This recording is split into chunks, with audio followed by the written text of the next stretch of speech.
Good morning po mga kababayan to. Muli nating ina-update no. Update uli natin kay nanay at saka kay tatay. Doon sa mag-asawang senior dito.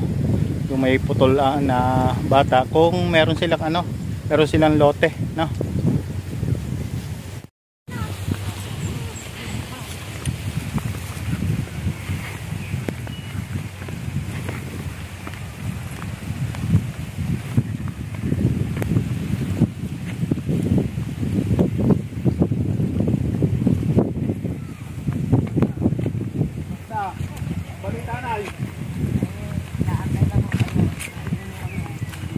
Meron na.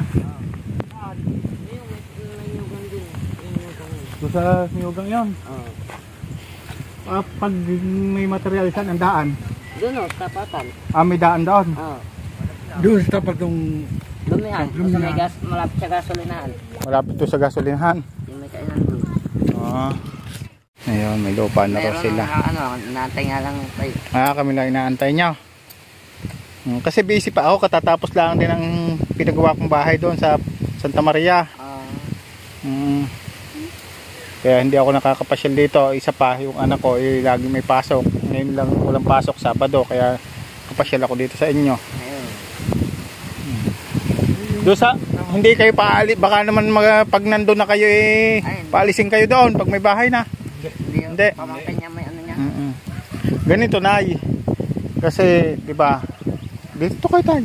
Dito ka. Ang layo ng hindi basta-basta ako makakapasyal dito. Halimbawa na mabilhan ko kayo ng materialis, sinong gagawa ng bahay? May mga gagawa ko ng bahay ninyo. Ito, marunong din. Ay hindi na kaya ni tatay. May edad na si tatay kahit na pagka ganyang may mga kahoy taas-taas, hindi nakakayanin ni tatay. Marami naman akong ano dyan. Mapapakiusapan nyo. Ano lang yun. Sigal yung lahat niya. Hindi, kung sa nga mapapakiusapan nyo na Ayun, isa pa rin yan sa lukit niya. Ayun. Anak nun. Kaya nga, kung sakali man, bagsakan ko kayo dito ng materials kasi hindi na ako makakapasyal sabihin araw-araw babalik ako dito. hindi na. Hingin lang kayo ng tulong, di ba? Sa mga kamag-anak nyo, hingin lang kayo ng tulong. Ayun. Para mabuo yung bahay nyo. Babagsakan ko kayo naman, kompletong materials ibabagsak ko sa inyo. At ito sasabihin ko pag na-report ko to doon sa mag-i-sponsor, malay nyo sa isang araw may daldalan akong materials. Sinong kasama nyo pa rin sa bahay pag kayo Itong mag-ama. Yung mag-ama, bali apat kayo. Bali apat. Siguro ilang yero. 12 mga ayan yung tatay pilote na sila siguro kasi na yung 8-12 no 8 yero tapos tsaka 12 na 6 ang lapad maluang na siguro yun tayo 6 Ayo 6 na magkatuang. Tapos ang tulugan nyo ay hindi naman kayo kasi sa isang plywood, dalawang plywood.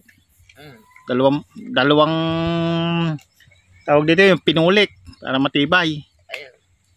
Ang ng lote nyo ay yung nakaangat na lang sa lupa parang ganyan para pag natulog para kahit magkatubig man may nakaangat no. Taasan nyo na yung may itaas. Tapos orderin ko sigurong haligi yung 8 tapos may pundasyon, lalagyan ng pundasyon. Tay? Maganda yung pundasyon pundasyon 4 kasi ba 4 na haligi? Okay, kasi kasama ang subo nyo kasi na 4 na haligi tayo 6 galing ka na lang halimbawa. 6 na haligi. 6 na haligi orderin natin. Para diretso doon sa kusina. Sa banggirahan no. Bili tayo ng isang lababo. Kailangan pa natin lababo, hindi na. May tubig man doon ng ganyan, oh. Dito yung kuhaan. Hindi, pwede namang ano. Bilhin tayo ng pinakalababo nyo. Siguro. Order din tayo ng lababo. No? Yun lang, pina-update lang sa akin ng sponsor. Kung pinasure nga kung may lote ng araw kayo. At May tapat na tubig yun. doon. Lusot ang delivery doon ng ano? Nasa sakyan. Lusot yun doon. Ito bandaan na ito? Hindi, doon na masyaw. Doon, Sa gasolinahan, na bago. yung gasolinahan bago? Ah, may daan doon yung gasolinahan Shell? Oo, dito. Tapat nun. Lusutan yun. Kuyan yung lusutan ko, ha? Lusutan doon sa may ano. Lusutan. bagong gasolinahan. Kaya diyan, ang lapit. Kasi gusto kong malaman din yung lugar para pag nagpa-deliver ako, alam kung saan dadalahin. Oo. Kasi hindi ako makakasama pag de-deliver eh. Pag halimbawa kayo nagpa-deliver, ano nyo doon sa ano, i-text nyo dyan sa magkasawa dyan. Ay, hindi. Halimbawa nga, hindi ko nga alam ang magde-deliver kasi yung i-orderan yun ang magde-deliver. Hindi naman ako kasama eh. Kasi minsan pag in-order, sige, de-deliver na namin. Kasi nung pangalan ang hahanapin namin dito. Oo, yun. Kasi pag hindi alam, ibabalik yun. Oo. Ay, ano, dito na lang natin ipaano. Doon. Ay, hindi. Doon talaga. Sa- Kung saan yung ibabagsak. Doon. Kasi yung materialis, kaysa nandyan yung material, hakutin nyo pa, trabaho pa yon. Sasabihin nyo ito sa may bagong gasolinahan. Bago dumating ng, lumampas ng ano, palengke eh. Lampas ng palengke yun. Yun yung bagong gasolinahan. Malingki doon na Bago. may kainan dito ng konti. Di ba may bagong gasolinan dito sa may munisipyo? Oo. Yung tapat na yon. Oo, yun. Doon sa tapat na yon. Kung sakaling pasukin ko yon, sinong hahanapin ko doon para alamin yung kung saan kayo ititirik doon lugar? Ay, sabagay. Oy. Hindi, halimbawa, kasi may nakamotor kami, puntahan namin, halimbawa, sinong hahanapin namin doon? Ako, pupunta ko doon. Pupunta siya doon. Pupunta kayo doon ngayon. Oo. Saan kayo dadaan? Dito na. Oo. Tapatan yan. Dito na kayo dadaan. Oo, daw yan o siya na. At Ha? pag nakamotor, Hindi, pag nakamotor, doon tayo, iikot na tayo. Para doon tayo labas. ay di sumama ka na sa kanila, sumangkas ka na para, Hindi naman kaya nanay ng motor dito. Dalawahan lang itong motor. ay di dito, ano na lang. Ayan. Pwede kayo ngayon doon. Oo. Susunod kami doon ngayon. Oo. Ayan, si tatay. Pupunta doon sa loting sinasabi ni tatay. Para alam natin kung saan i-deliver yung materialis. No? Kung sakaling malay nyo, mapaaga ang deliver, edi alam na. Ayun.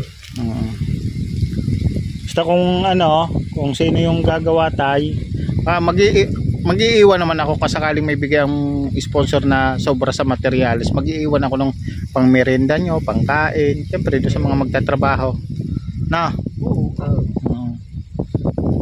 Kaya lang yung iuupa, wala kaming isasagot na iuupa kasi tulong na rin sa inyo kasi Oo. ganun lang yung napakalaking bagay nung kayo ay mabagsakan ng materyales, no? Oo. Kasi sa hirap ng buhay natin ngayon, no? Ayun. Kaya hingin lang tayo ng mga saklolo sa ating mga mga kamag-anak, no? Siguro na may tutulungan kayo. Mag-iiwan naman tayo ng pambili ng pagkain. Hindi man makakita doon. Ang Doon lang sa may ano, likod ng gasolinahan. mga materyales. Oo.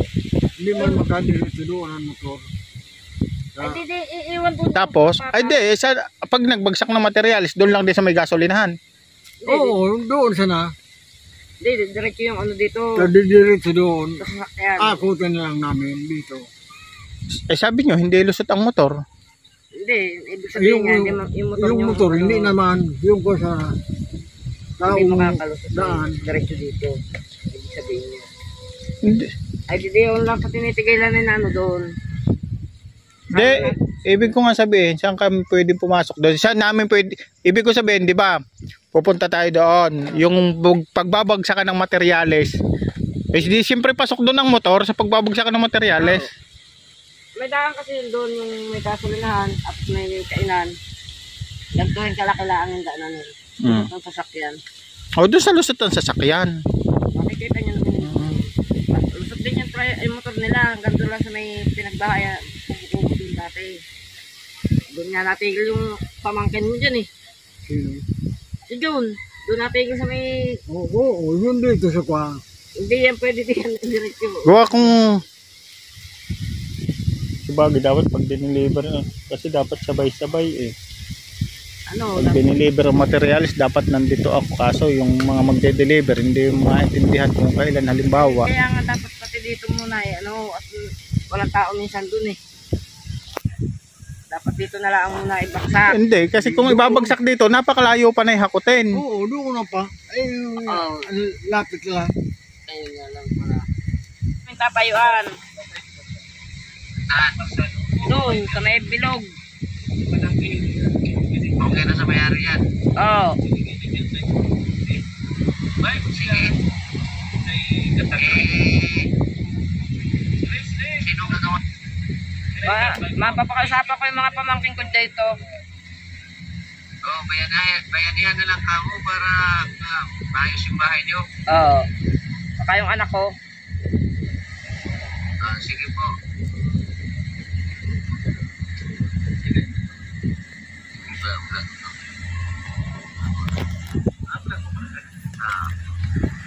Sige na, ipag ano, ano ko lang may kasado. Oo. Sige ah. Ngayon lang ako nakapasyal, Okay. katapos lang din sa ano. Ikaw na ba magipag-usap dyan sa ano, magbawa? Kaya nga, kinakausap ko nga si nanay eh. Sabi ko, tulong-tulong lang kasi babagsakan ko lang ito ng materyales, iiwan ko lang ng pang merienda at pang pagkain. Sila na bahala kasi hindi ako makakabalik-balik talaga dito. Anak ko napasok. Kaya layo dyan. Tapos na yung ano, tapos na yung doon sa Talangka. Mamaya pipinturahan ko pag uwi ko ngayon tanghali, pinturahan ko. Sige. Sabihin mo lang. Ano natin yan? Sunod natin yan. Sige. Ay, shout out! Umayos ka. Oh, naka-vlog ka, umayos ka, oh. Naka-vlog ka, oh. Umayos ka, oh. Oh, naka-vlog ka. Sige. Sige, sabihin mo. Sabihin mo, dali. Sige. Yung si Kasado, pag nakita ko yung pipilayan ko yan. Sige, yan ang itatitle ko. Sige. Ayusin mo, ha? Sasabihin ko, nakatamnil yung mukha mo na yan. Si Birador, pipilayan si Kasado mo.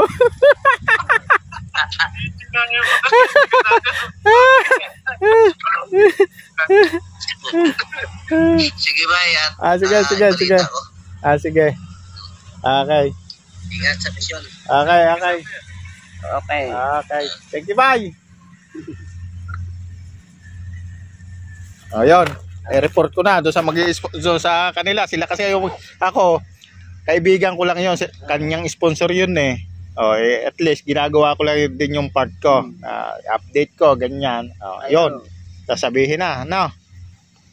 Parang malinaw na magkakabahay na talaga na. May lupa na kayo eh. Ayun.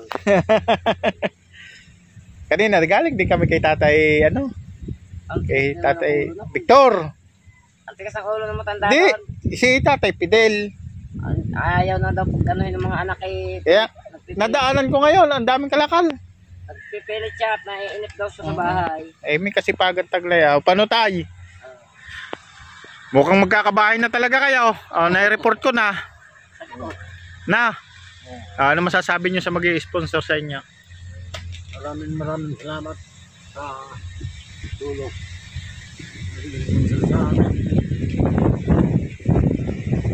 Salamat. Ano natin yung anak ko. Si nanay. Nay, ano masasabi nyo ngayon? Talagang magkakaroon na kayo ng bahay kasi yun lang naman talaga naging problema eh. Ayun. Yung lupa. Kaya nauna namin ipagawa yung nando sa Talangka. Tapos na, mamaya magpipintura na ako. Salamat naman at nagkakaano Yung- yung pamangkin niya. Yung anak nyo, patulungin nyo muna kung kayang tumulong sa paggagawa ng bahay. Ayun. Ha? Patulungan nyo muna. Salamat din lang. Kung may trabaho man siya, huwag muna siya mag-deliver para makatulong. Baka naman kasi magtampo yung mga pamangkin nyo, yung anak nyo yung nasa saan laak, tapos yung mga pamangkin nyo ay nagtatrabaho sa bahay nyo. Tulungan nyo muna, pakiusapan nyo muna. Nag-message sa akin tatay nito eh. May lupa ng araw. Toy, ano sasabi mo, Toy? Ha? Salamat ka. Ano sasabi mo? Kakabahay ka na? Nag-ano ko sa ano? Ha? Salita. Kakabahay ka na? Oo, rin yung salita eh. Nayakagamang mga kababayan, dito raw natin ibabagsak kung sakali yung materyales, no? Lugar na ito. Ito nga si tatay.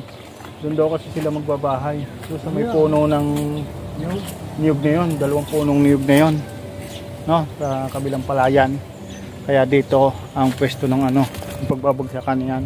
Ito yung area na lusot naman dito. Buti may kalsada sadya dito. Oo, okay. Nung buhay pa yung mayari nito, makalsada sa na ito. Kakalsadahan sana hanggang doon. Diretso doon. Diretso doon. Hindi na kalsada. Hindi na natuloy. Hindi. Ayan, dito natin babagsak. Ito si tatay. Ayan. Tatay ano dito. Ayun.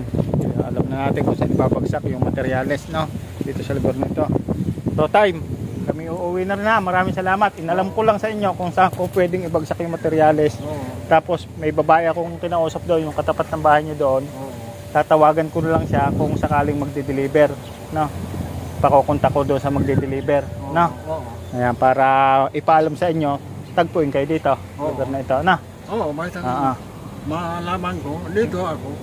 Ayun, tay. Sige tay, maraming salamat. Sige. No? Uwi na rin kami, ingat na kayo. Sige tay, at napakainit. Oo, malapit. Diyan kayo dadaan. Oo, dito. Sige, okay na.